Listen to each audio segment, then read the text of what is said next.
청년들 극대 노, 바보야, 문제는 경제야. 왜 이런 말이 나왔을까요? 일단 여러분 이 지표를 먼저 한번 보시죠. 의무상한 학자금 체납률입니다. 와, 16.4%예요. 네, 학자금을 대학을 다닐 때 대출을 받았다면 졸업한 후에 직장을 다니면서 반드시 갚아야 되는 돈인데 지금 체납률이 16.4%라는 사실, 11년 만에 최고라는 사실입니다. 저는 이 지표만 보더라도요, 지금 우리 경제가 얼마나 무너졌는지 단적으로 보여주는 지표라고 생각을 합니다. 그만큼 말입니다. 우리 경제는 최악입니다. 대학을 졸업하고 실질적으로 직장을 가져도 학자금 체납률이 이렇게까지 올라갔다는 것은 윤석열 정부가 반성도 엄청나게 반성을 해야 돼요.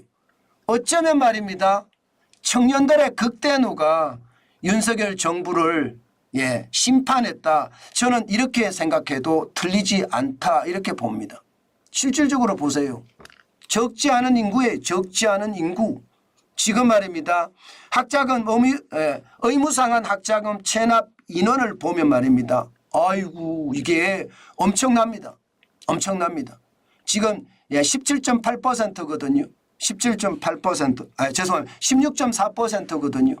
이것을 보면 여러분 결국 16.4%라는 것은 학자금 체납률이 엄청나다는 거예요. 2012년 17.8% 이후로 지금 가장 높은 수치라는 뜻이잖아요. 와, 11년 만에 가장 높은 수치입니다. 2018년만 하더라도 학자금 체납 인원 18만 4,975명 중에 17,145명이었습니다. 그래서 체납률이 9.7%밖에 안 됐어요. 그런데 5년이 딱 경과하니까요. 72.1%의 인원이 늘어났고요. 그래서 31만 8,395명이 됐고요. 무려 13만 3,420명이나 늘어났습니다.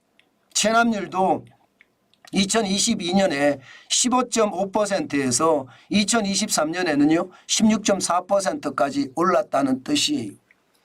이러니 말입니다. 이러니 청년들의 분노는 얼마나 크겠습니까? 저는 다른 쪽은 뭐 그럴 수도 있다. 이유를 달 수 있지만요. 청년들의 어떤 분노는 저는 이유를 달 수 없다고 생각해요. 계속 일자리는 늘어난다. 뭐 사상 최고의 고용률이다. 그런 죄송합니다. 이 표현 쓰겠습니다. 미친 이야기를 계속했지만 사실상 들여다보니까 그렇지 않다는 거잖아요. 청년들이 졸업을 해도 일자리를 못 가진다는 이야기잖아요. 청년들이 일자리를 가졌다 손치더라도 학자금 대출을 갚지 못한다는 거잖아요. 그러니 청년들은 윤석열 정부를 등을 칠 수밖에요. 심판을 할 수밖에 없는 상황. 저는 그 상황이 지금 현재다 그렇게 생각합니다. 결국은 바보야, 문제는 경제야. 이 말이 현실화됐다. 저는 그렇게 보는 겁니다. 그만큼 최악입니다. 좀 더 진척해서 보실래요? 좀 더 진척해서 보시면 의무상한 학자금 체납액입니다. 여러분 보시다시피 2023년만 보자고요. 16.1%가 체납률이에요. 그러면 여러분 16.1%면 100명 중에 16명이 학자금을 갚지 못했다는 뜻인가요? 엄청난 거죠. 엄청난 겁니다. 2018년에 학자금 전체 액수는 2,129억 원이었습니다. 그때 체납률은 9.3%, 206억 원이었거든요. 이것이 말입니다. 5년이 지나면서 4,037억 원이 됐고요. 체납액도 말입니다. 661억 원이 됐습니다. 16.1%가 된 거예요. 진짜 엄청나죠. 사실상 말입니다. 이 내용을 보면 윤석열 정부의 잘못이라고 이야기하기는 참 힘들어요. 솔직히 여러분도 보이시잖아요. 2019년에 늘어나는 거 보세요. 2019년에 체납률이 9.3%에서 11.1%로 늘어났죠. 이때 최저임금 도입할 때예요. 2020년에도 14%나 늘어나고요. 2021년 14.4%, 2025년 15.6% 계속 늘어나잖아요. 이게 말입니다. 경제가 완전히 무너졌기 때문에 이게 대학을 졸업하고도 일자리가 없고요. 일자리가 없으니까 학자금을 갚지 못했다는 뜻이거든요. 문재인 정부의 소득 주도 성장 정책이 사실은 망쳤습니다. 그렇지만 지난 2년 동안 제가 여러분들에게 계속 말씀드린 것처럼 한 일이 없어요. 그냥 자리만 유지하고요. 자리만 누렸을 뿐이다. 저는 그렇게 생각합니다. 최저임금이고 주 52시간제고 중대재해기업처벌법이고 아무것도 못했어요. 그러니까 일자리가 만들어질 리가 없지요. 전부 다 말입니다. 직원을 내보내고 내 혼자 일을 하려고 하고요. 아니면 직원을 내보내고 적어도 5인 미만으로 중대재해기업처벌법에 어떤 저촉이 안 되게끔 하겠다. 이렇게 생각하는 사람들이 진짜 많은데 청년들이 일자리를 가질 수가 있겠습니까? 실제로 말입니다. 청년들 일자리 지금 보시다시피 19세에서 29세 3월 기준으로 봐도 말입니다. 13만 1,000명이 줄어들었습니다. 청년들이 지금 얼마나 고통을 겪고 있는지 여러분들도 보이시죠? 세금 주도 일자리 60세 이상 23만 3천 명. 지금 윤석열 정부가 진짜 잘못하는 게 이거예요. 문재인 정부가 했던 것처럼 세금 주도 성장이 윤석열 정부 2년이 지났는데도 똑같이 하고 있다는 것. 이것은요 국민의 심판을 받아도 저는 당연한 거라고 생각합니다. 문재인 정부 때 40대 취업자가 줄어드는 게 계속해서 이어져 왔는데 윤석열 정부도 똑같잖아요. 40에서 49세 7만 9천 명이 줄어들 정도로 말입니다. 그러니 문제야 바보야 문제는 경제야 이렇게 이야기하는데도 경제를 우습게 알았다는 뜻입니다.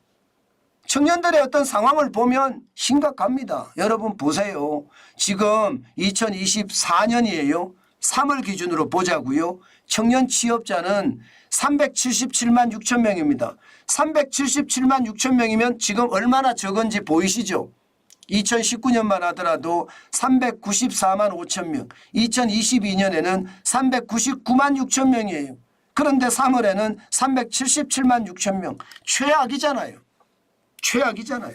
그러니 청년들이 지금 얼마나 고통받고 있는지 4월 10일에서 청년들이 어떤 선택을 했는지 여러분도 눈에 보이실 겁니다.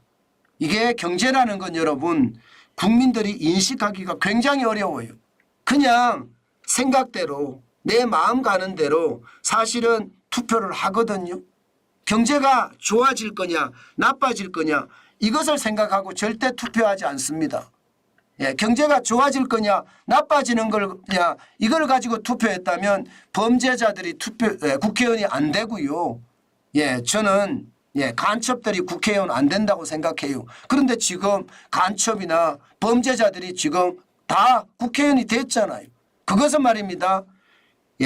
윤석열 정부가 싫어서 야당을 선택하는 거예요.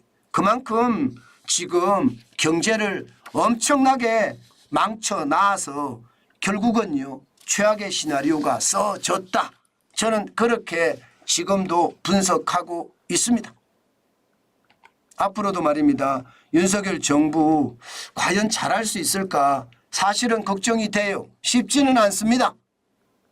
그러나 하늘이 무너져도 솟아날 구멍이 있다고 했습니다.